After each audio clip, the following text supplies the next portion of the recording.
Well, it's a very pleasant afternoon. We've had fantastic weather in this lockdown period, and here is the driveway at the moment. There's the Jensen poking its nose out of the shed. One of my two honking great V8s that I've got on the driveway at the moment. Very decadent of me.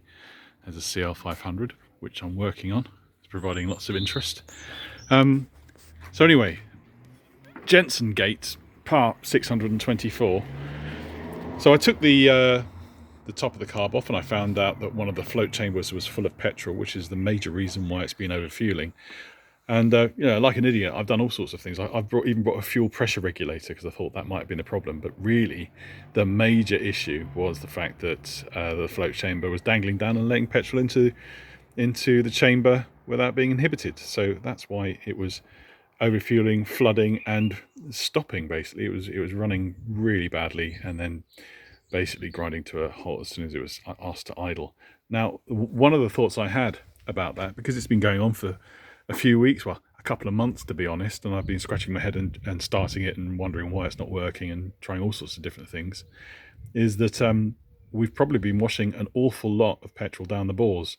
So yesterday I decided to do a swift oil change, and what came out of the sump was not pleasant. It's currently in this grey tub here. If you listen,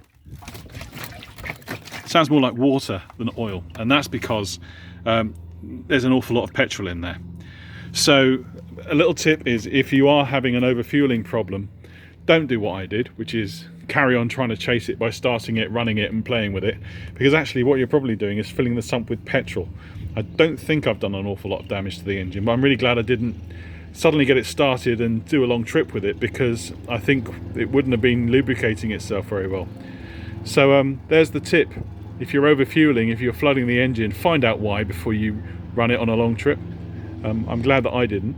It's now full of lovely oil again, and hopefully when I get my new float chambers through, which I brought from Rimmers last night, as soon as they turn up I'll fit them, and we might have a Jensen that can actually tick over. Who knows?